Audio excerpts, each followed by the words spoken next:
Banking transaction. As we know, in today's life, in today's business, all transaction cannot be take place through cash. It causes the fear of theft. So the payment through banks is more easy for the businessman, and due to this they need not to carry more cash with them. जो business हैं वो सारे cash basis नहीं होते. Payment transactions जो हैं या सिर्फ ट्रांजैक्शंस हैं, एक तो उसमें डर रहता है चोरी होने का, और दूसरा ये है कि हमें भी इतना ज़्यादा कैश हैंडल करने की ज़रूरत नहीं है अगर हम बैंक्स के थ्रू ट्रांजैक्शंस करते हैं. अब बैंक्स के थ्रू कौन सी ट्रांजैक्शंस होती हैं? जैसे बैंक में पैसा डिपॉजिट कर दिया, बैंक से पैसा निकलवा लिया, जो करंट अकाउंट का पैसा था वो फिक्स्ड अकाउंट में डिपॉजिट कर दिया, या फिर हमने कोई एक्सपेंडिचर है वो बैंक के थ्रू पेमेंट की है, हमने कोई रिसिप्ट थी वो भी हमने बैंक के थ्रू कर लिया. सो ये कुछ काइंड्स ऑफ जर्नल हैं which I am going to discuss in this video. First है कैश डिपॉजिटेड इन बैंक. जो कैश है वो बैंक में डिपॉजिट कराया, जहाँ इसे लिख देते cash paid to bank, bank को पैसा दिया, जहाँ फिर ये एंट्री आ जाती open current account in bank, bank में जो करंट अकाउंट है वो खुलवाया है. तो ये 3 टाइप्स ऑफ ट्रांजैक्शंस हैं, बट इनका एक ही जर्नल होता है, bank account to cash account. अब बैंक अकाउंट डेबिट क्यों हुआ? क्योंकि बैंक को पैसा मिला है. टू कैश अकाउंट है कि हमने पैसा बिजनेस में से पैसा किया है. So bank account debit to cash account. In these 3 cases the journal is same for all. Cash withdrawn from bank. अब बैंक से पैसा निकलवाया है जो 100% इसका क्या है?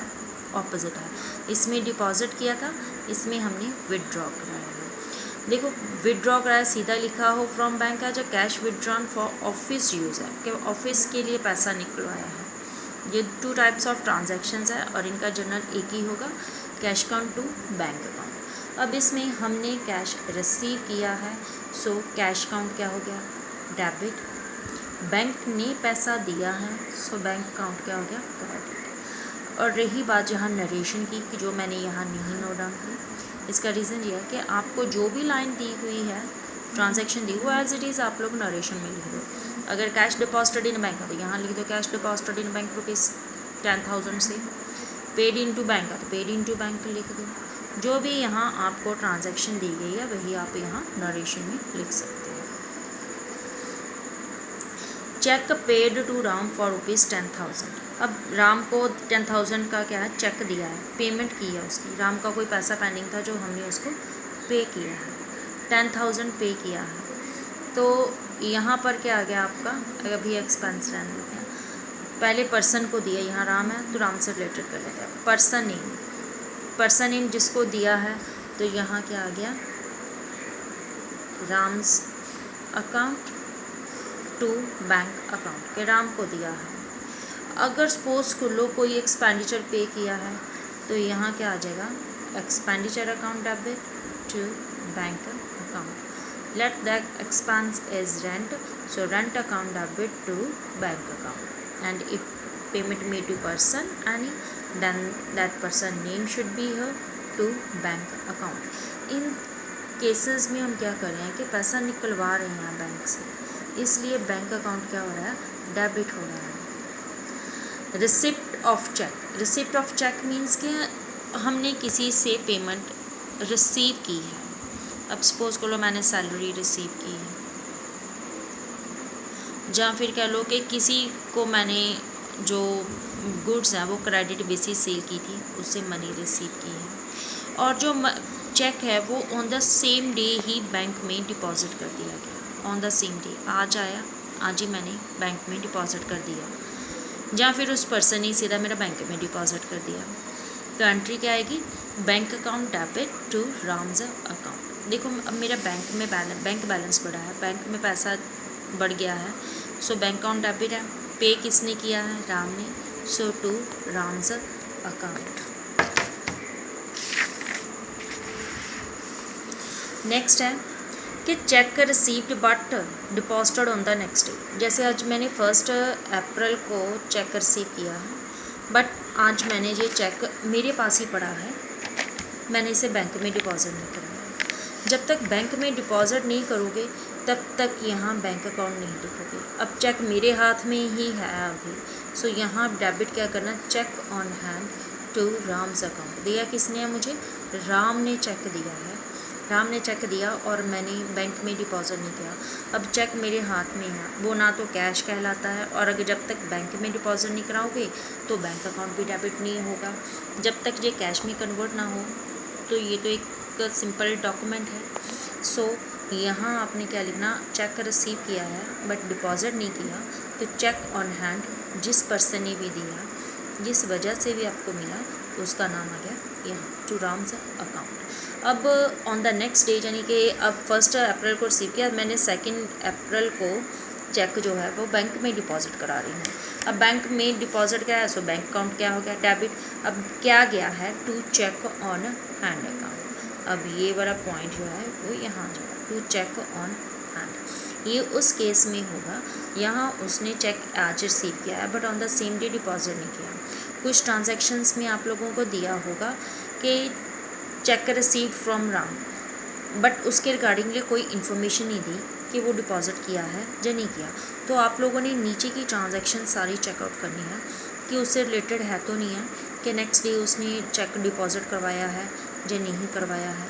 अगर नेक्स्ट ट्रांजैक्शन नहीं दी है दैट मीन्स कि वो on the same day deposit करा दिया गया, बट अगर आगे सेम वो ट्रांजैक्शन दी है दैट मीन्स कि वो चेक अभी उसके हाथ में है, वो उसने डिपॉज़िट नहीं किया है। सो अब है placed on fix deposit account at bank by transfer from current account ₹5000, कि जो करंट अकाउंट का पैसा था 5000 मैंने उसका क्या कर दिया, फिक्स डिपॉजिट कर दिया। अब फिक्स डिपॉजिट में पैसा चला गया, सो फिक्स डिपॉजिट अकाउंट क्या हो गया, डेबिट।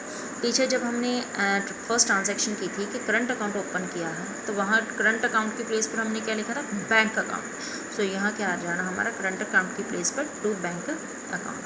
फिक्स डिपॉजिट में पैसा गया, so fix deposit account debit to bank account. Ram cheque dishonour, Ram ने जो चेक दिया था वो क्या हो गया, डिसऑनर। डिसऑनर होता है कि चेक में कोई ना कोई खराबी थी, यानी साइन ठीक नहीं थी, डेट रॉन्ग थी, जहाँ कोई ना कोई बीच में ऐसी थी जो कमी जो रह गई, यानी चेक प्रॉपरली फिल्ड अप नहीं था, इसलिए बैंक ने वो चेक क्या कर दिया, वापस कर दिया। अब चेक वापस किसको करेगा, जिसके नाम पर चेक, जिस पर्सन ने चेक डिपॉजिट कराया था। अब राम ने हमें चेक दिया था तो चेक वापस भी किसे जाएगा, राम को जाएगा। So Ram's account debit to, किसने चेक वापस किया है, बैंक ने, to bank account. Bank charges ₹100।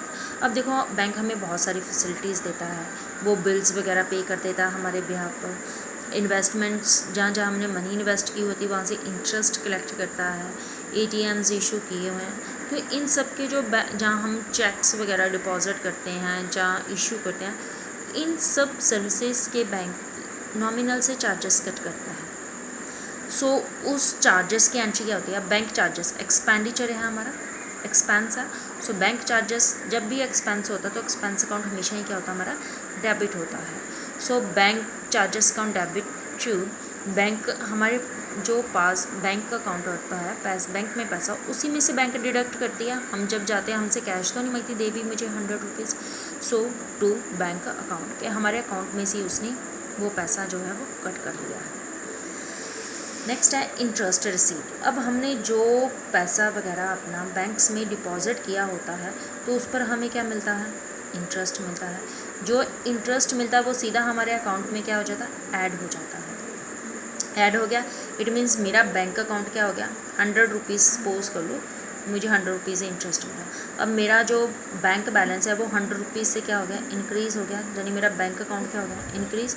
Bank account debit, किस का वजह क्या है पैसे आने की, इंटरेस्ट की, टू इंटरेस्ट अकाउंट।